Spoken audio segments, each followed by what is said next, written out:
மெட்ராஸின் title வச்சு எவ்வளோ திமுறா ஒருத்தன் படம் எடுத்திருக்கான். இது ஹிந்துவில் வந்தது, எனக்கு நல்லா ஞாபகம் இருக்குது. எப்படி இந்த படத்தை வந்து விட்டாங்க வெளியே? ரஜினியை வந்து எப்படி நீ வந்து ஒரு எஸ்சி டைலாக்கை வந்து வச்சு பேசலாம்? எப்படி ரஜினிக்குள்ளே வந்து ஜாதியை கொண்டு வரலாம்? ஏன்னா ஒரு காஸ்டிஸ்ன்னு சொல்லிட்டு முத்திர குத்துனாங்க. ரஞ்சித் ஒரு சாதி வெறியன், ரஞ்சித் ஒரு காஸ்டிஸ்ட். எப்பவுமே என் ஃபோட்டோ மட்டும் தான் இருக்கும் திட்டுற இடத்துல. அப்புறம் வந்து மாரி செல்வராஜ் ஃபோட்டோ வந்தது. அப்புறம் படம் பார்த்தா வெற்றி சார் வந்து நின்ட்டார். 3 ஃபோட்டோ எங்கே பார்த்தாலும். அந்த 3 ஃபோட்டோவை வந்து இப்போ வரைக்கும் திட்டிட்டு இருப்பாங்க.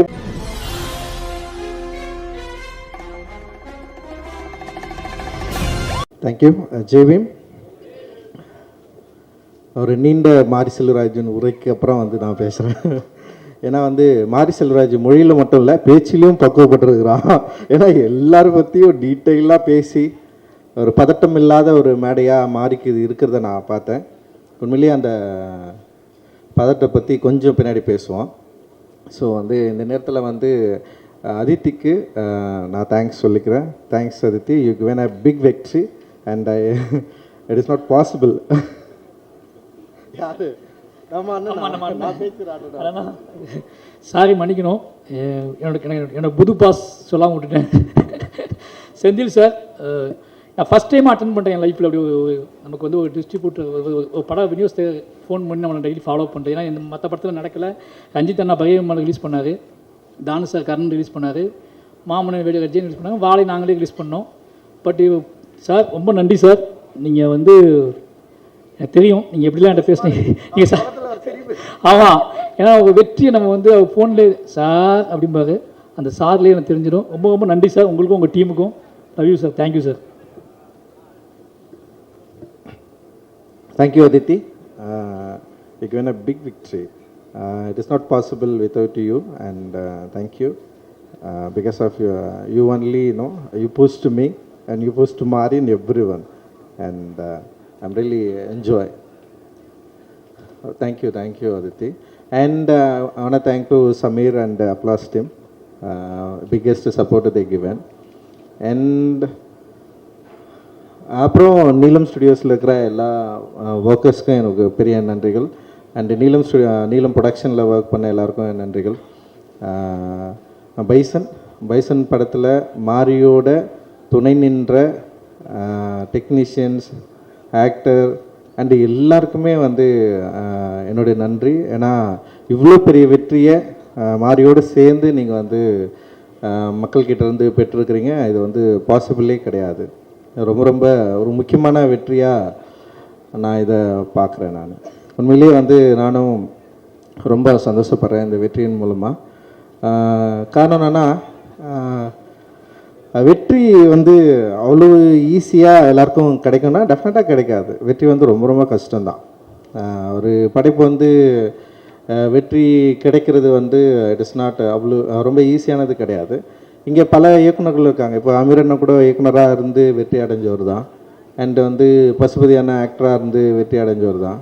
ஸோ வந்து ஒரு வெற்றிக்காக உழைக்கிறது, அந்த வெற்றி கிடைக்கும், அது கிடைச்சதுக்கப்புறம் கொண்டாடுறது, அப்படி அது ரொம்ப ரொம்ப சூப்பராக இருக்கும். அது வந்து எல்லா தனி மனிதனுக்கும் ஒரு கிடைக்கக்கூடிய ஒரு அனுபவம். அது ஒரு ஒரு படைப்பை உருவாக்குற ஒரு கலைஞனுக்கு கிடைக்கக்கூடிய ஒரு அனுபவம். ஆனால் ஒவ்வொரு படைப்பாளிக்கும் அந்த வெற்றியை பெறுவதில் சில என்ன சொல்கிறது உழைப்பு இருக்கும். சில விஷயங்களை நம்புவாங்க.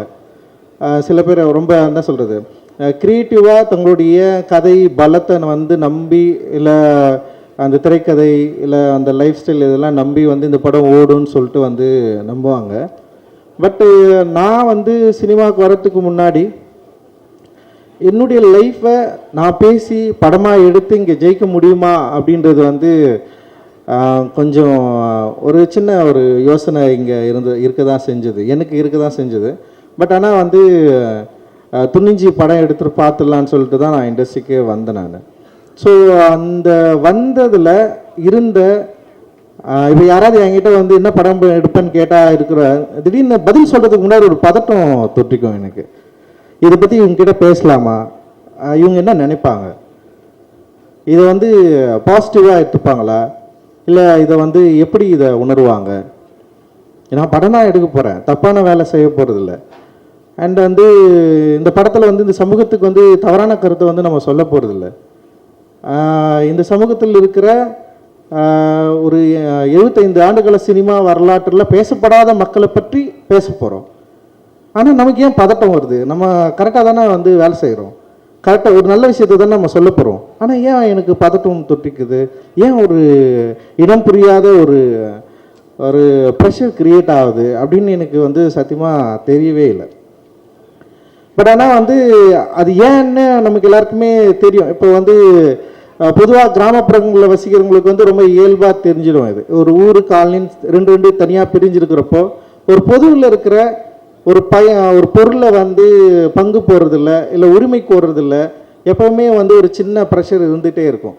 ஸோ இப்போ நான் வந்து அப்படி ஒரு காலனிலேருந்து வந்திருக்கிறேன். ஸோ மாரி செல்வராஜ் அப்படி ஒரு காலனிலேருந்து வந்திருக்கிறான்னு வச்சுங்களேன்.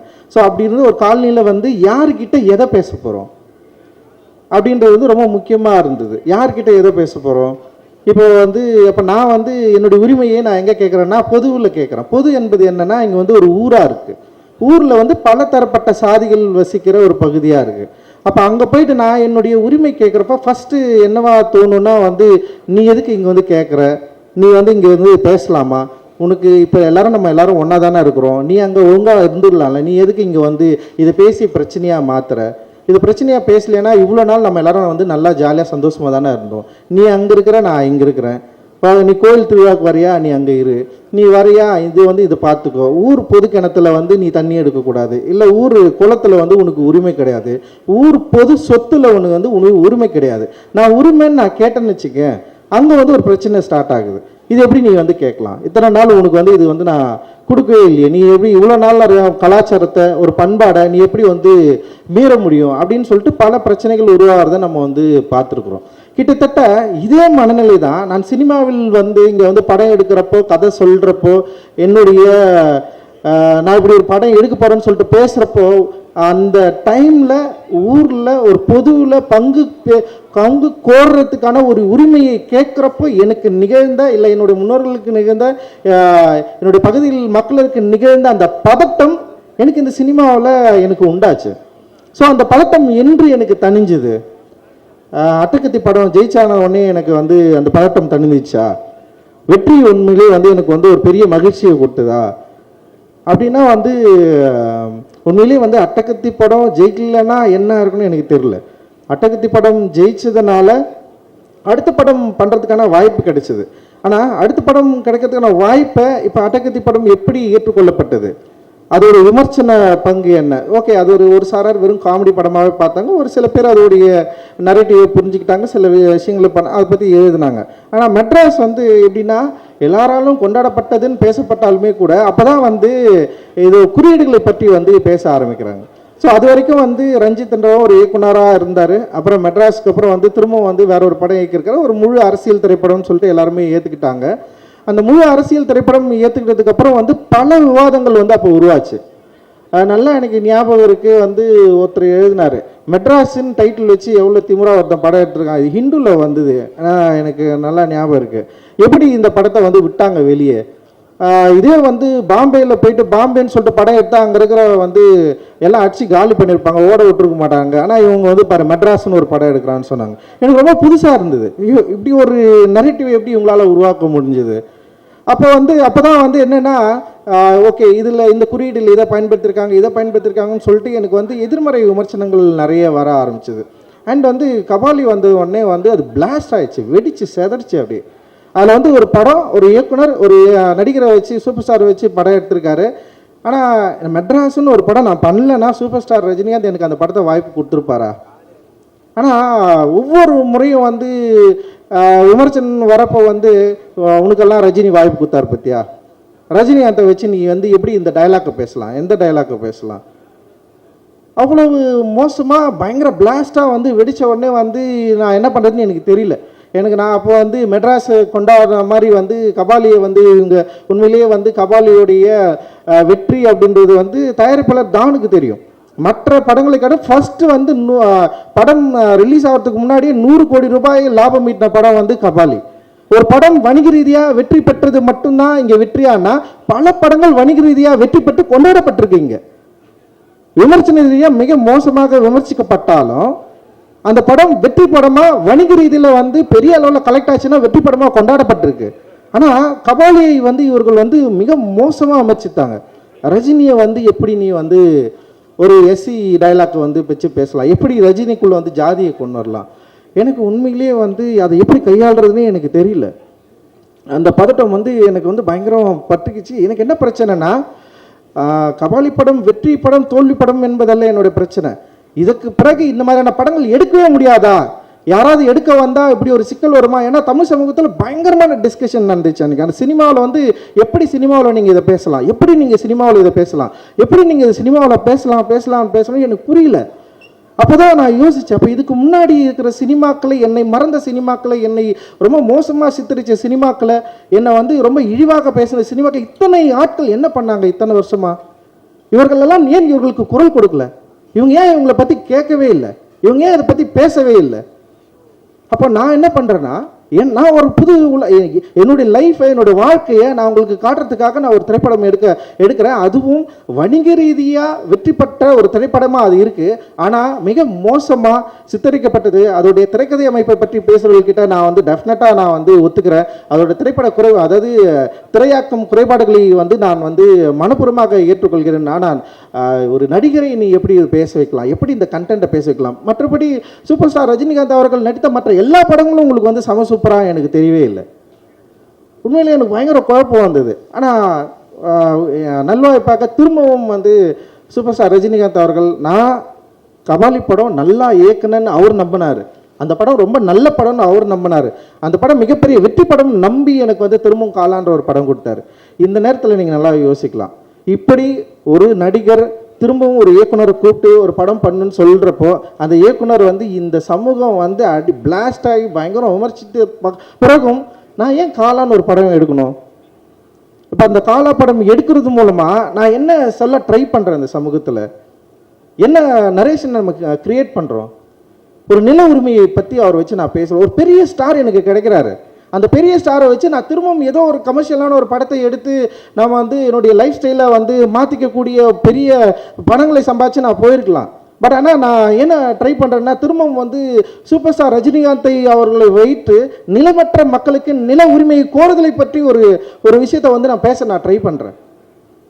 பட் அந்த டைமில் பல்வேறு சூழல்கள் இருந்தது. பட் திரும்பவும் வந்து அதே தான், நீ வந்து ராவணனை எப்படி ஹீரோவாக காட்டலாம் அப்படின்னு ஒரு பெரிய டிஸ்கஷன் கிரியேட் ஆயிடுச்சு.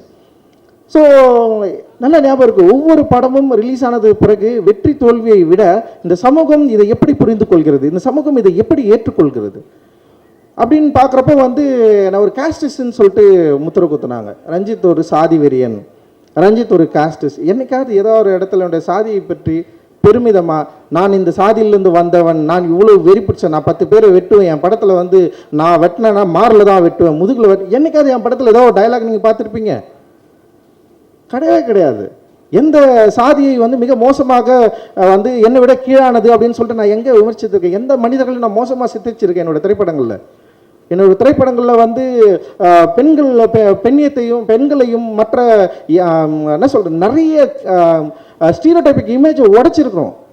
ஒரு ஈக்குவாலிட்டியை பேணுகிற, ஈக்குவாலிட்டியை வந்து விரும்புகிற ஒரு சமூகத்தை உருவாக்க வேண்டும் ஒரு பெரிய கனவு இருக்குது எனக்கு. ஸோ அந்த கனவின் அடிப்படையில் தான் அந்த திரைப்படத்தை வந்து உருவாக்குறோம்.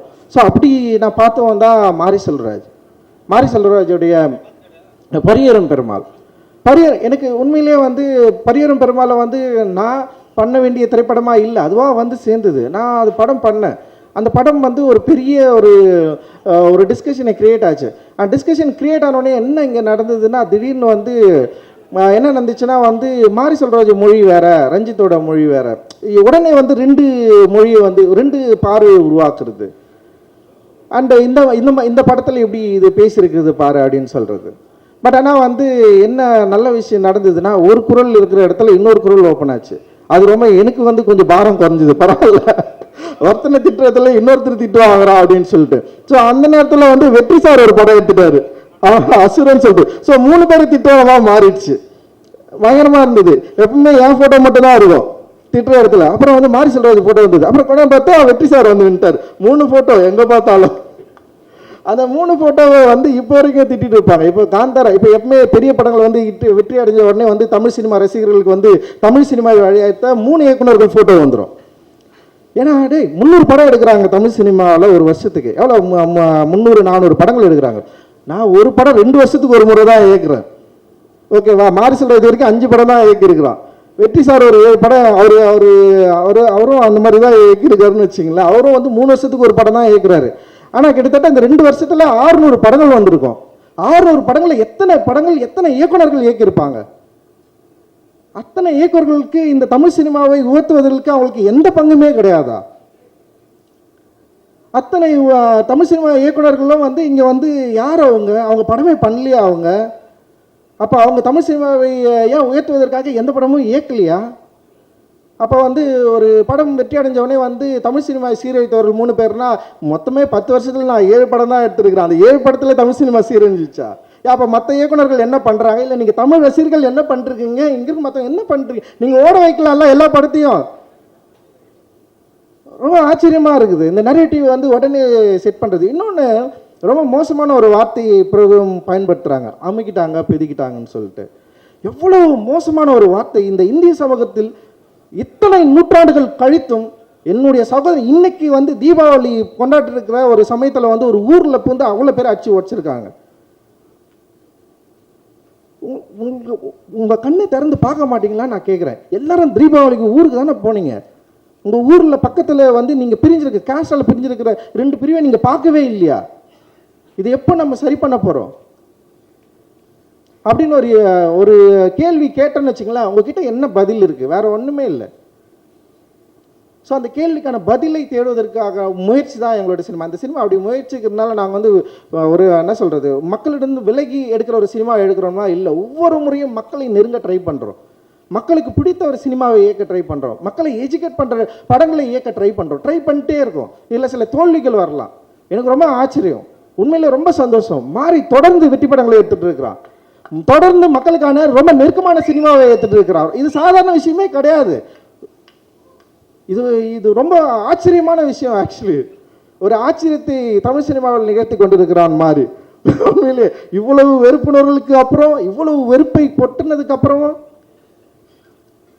என்ன ஆயிடுச்சுன்னா வந்து திடீர்னு வந்து இப்போல்லாம் வந்து படம் வரதுக்கு முன்னாடியே ஒரு நெரேட்டிவ் செட் பண்ணுறாங்க. இந்த படங்கள்லாம் நம்ம பார்க்கக்கூடாது, இந்த படங்களை போகாதீங்க, இந்த படங்களில் ஜாதி பேசுவாங்க. இப்போது உண்மையிலே வந்து சார் இருக்கார்ல, ஒரு 5 ஸ்டார் செந்தில் சார் எல்லாரும் ஜாதி படங்கன்னு சொல்கிறாங்க சார், எல்லாரும் ஜாதின்னு சொல்கிறாங்க. ஆனால் இந்த படம் ஸ்போர்ட்ஸ் படம் தானே சார். அவருக்கு தெரிஞ்சிருக்கு இந்த படம் ஸ்போர்ட்ஸு ரொம்ப முதன்மையாக வச்சு பேசியிருக்கு. ஒரு ஸ்போர்ட்ஸ் மேனாக வரத்துக்கு ஒரு பையனுக்கு அவனுடைய சமூகத்தில் இருக்கிற இந்த பிரிவினைவாதம் எவ்வளவு அவனை அழுத்துது, அதிலிருந்து அவன் வெளியேற எவ்வளோ துடிக்கிறான். ஆனால் மாறி வந்து ரொம்ப கவனமாக ஒரு சந்தானராஜை உருவாக்குறான். அவர் பேர் சந்தானராஜை உருவாக்கியிருக்கிறான். அண்ட் கந்தசாமி கேரக்டரை ரொம்ப பயங்கரமாக வேலிடாக வந்து ரொம்ப கவனமாக கையாண்டிருக்கிறான். எந்த விதத்திலும் இந்த பொது சமூகத்திலிருந்து வேறுபட்டு விடக்கூடாது, எந்த விதத்திலும் மிக மோசமாக மக்களை பிரித்தாள்கிற ஒரு சினிமாவை எடுத்துடக்கூடாதுன்னு சொல்லிட்டு ரொம்ப அக்கறையும் அன்பும் இருக்குது. அந்த அன்பு தான் ஈக்குவாலிட்டி. அந்த ஈக்குவாலிட்டியை கோருவது எப்படி வந்து இன்னொரு மனிதனை எதிர்ப்பதாக மாறும். ஒரு மனிதனுக்குள்ள இருக்கிற பிரச்சனையை பற்றி பேசுறதுனாலே இன்னொரு மனிதனை எதிர்ப்பது கிடையாது. இன்னொரு மனிதன் எப்படி வெறுப்பாக பார்க்க முடியும்? அப்படி வெறுப்பாக பார்த்தா நீ என்னை வெறுப்பாக பார்க்குற மாதிரி வந்து நானும் உன்ன மாதிரி நானும் ஒரு மாதிரி மாறிடும்ல. அன்பு மட்டும்தான் இங்கே பிரதானம். எப்படியாவது நம்ம எல்லாரும் ஒன்று சேரணும், எப்படியாவது இந்த சினிமாக்கள் மூலமாக இருக்கிற வெறுப்பை வந்து அழிக்கணும், அழித்து மாற்றணும் அப்படின்ற முயற்சி தான் இது. ஆனால் வந்து என்ன ஆகுதுன்னா வந்து அதிகப்படியான வெறுப்பு அப்படியே கிரியேட் பண்ணுறாங்க. ஒரு படம் ரிலீஸ் ஆகிறதுக்கு முன்னாடி, மாறி படம் ரிலீஸ் ஆகிறதுக்கு முன்னாடி பயங்கரமாக எழுதாங்க, இந்த படம் பார்க்கக்கூடாது, இந்த படம் யாரும் போகாதீங்க, இது ரொம்ப தப்பான படம், டியூடுக்கு போங்க, டியூடுக்கு போடான்னாங்க. டியூட் டைரக்டர் வச்சு ரொம்ப நல்ல விஷயம் பண்ணார் அவர். உண்மையிலேயே ரொம்ப சந்தோஷமாக தான் இருக்குது. அண்ட் கமர்ஷியல் சினிமா அப்படின்ற ஒரு திரைப்படமும் சரி, இல்லை வந்து இங்கே வந்து சமூக நோக்கில் ஒரு சோசியலாக ஒரு அவேர்னஸை க்ரியேட் பண்ணோம், அதே நேரத்தில் மக்கள் கூட நெருங்குற சினிமாவும் சரி, இன்றைக்கி வந்து பலதரப்பட்ட இளைஞர்கள் உள்ளே வந்ததுக்கப்புறம் இங்கே தமிழ் சினிமாவுடைய போக்கு டெஃபினட்டாக மாறி இருக்குது. இது நிச்சயமாக ஸ்டாண்டர்டாக ஒரு நல்ல இடத்துக்கு போகும்னு நான் நம்புகிறேன். நான் நீங்கள் விரும்புகிற இதே வந்து இந்தியாவே வியக்கக்கூடிய பல 100 கோடிகளை எடுக்கக்கூடிய திரைப்படங்கள் எடுக்கக்கூடிய யங்ஸ்டர்ஸ் நம்முடைய தமிழ் சினிமாவில் நிறைய பேர் இருக்கிறாங்க. டெஃபினட்டாக அச்சீவ் பண்ணுவாங்க. அந்த அச்சீவ் பண்ணுறதுக்கான ஒரு வாய்ப்பை தான் நம்ம வந்து திரைமொழியில் நம்ம வந்து உருவாக்கிட்டு இருக்கோம். இந்தியா லெவலில் வேர்ல்டு லெவலில் தமிழ் சினிமாவுடைய போக்கு, தமிழ் சினிமாவுடைய இயக்குனர்கள், தமிழ் சினிமாவுடைய அந்த மொழி, அந்த ஃபிலிமை வந்து பயங்கரமாக கொண்டாடிட்டு இருக்காங்க. இங்கே வெறும் விமர்சன ரீதியாக இல்லை வந்து வெறும் வணிக ரீதியாக மற்றும் வெற்றி பெற திரைப்படங்கள் மட்டும் கொண்டாடுறது மட்டும் கிடையாது இல்லை.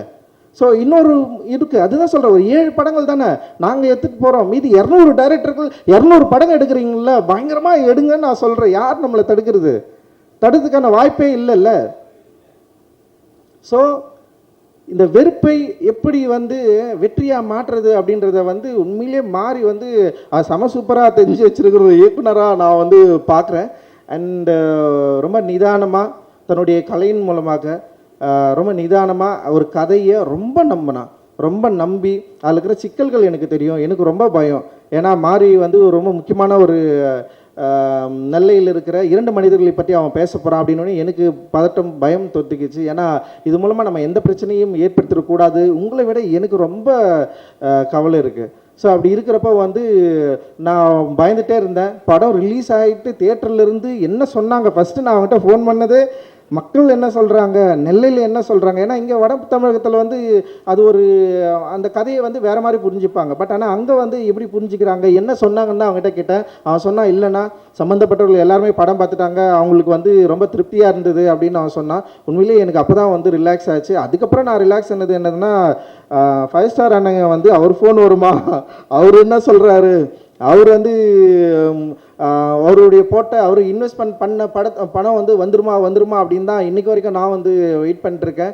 அண்ட் வந்து என்னை நம்பி தயாரிப்பு என்னோடு சேர்ந்து பங்கு பெற்ற அந்த அப்லாஸ் நிறுவனமும் சரி, அந்த அதித்தியும் சரி, எல்லாருமே இந்த படத்தில் திருப்தி அடைஞ்சாங்களா, திருப்தியை அடையணும் அப்படின்றது தான் எங்களுடைய மிகப்பெரிய நோக்கமாகவும் இருக்குது. ஏன்னா அந்த படம் வந்து வெற்றி பெற்றே ஆகணும். வெற்றி பெறலைன்னா திரும்பவும் வந்து என்ன பண்ணுறது, இந்த மாதிரி படம் எடுத்தால் ஓடாது, இது வந்து இவனுங்க இப்படி தான் ஆகணும் அப்படின்னு பேச ஆரம்பிச்சிருவாங்க. அண்ட் வந்து அந்த வெறுப்புக்குள்ளே நம்ம வந்து சிக்காமல் ஒரு வெற்றியை இந்த மாதிரி வந்து மக்கள் கொண்டாடுற ஏற்றுக்கொள்ளப்பட்ட, இன்னும் சொல்லப்போனால் உண்மையிலேயே இந்த மாதிரி படம் எடுக்கிறவர்களுக்கு சப்போர்ட்டாக சோஷியல் மீடியாவில் பயங்கரமான ஒரு சப்போர்ட் இருக்குது. ஆக்சுவலி அவங்க என்னென்னா வர வெறுப்புகளை எங்களை நோக்கி தள்ளாமல் தடுத்து வந்து படம் பயங்கரமாக இருக்குது, சூப்பராக இருக்குன்னு சொல்லிட்டு எழுதி தள்ளிட்டே இருக்காங்க. இவங்க யாருமே பெய்டு கிடையாது, நல்லா புரிஞ்சுக்கணும். எல்லாருக்கும் ஒரு குரூப் இருக்குது, எதிர்க்கிறதுக்கு கூட வேணால் ஒரு குரூப்பாக சேர்ந்து எல்லாம் செயல்படுறாங்க. ஆனால் வந்து இந்த படத்தை நல்ல படம்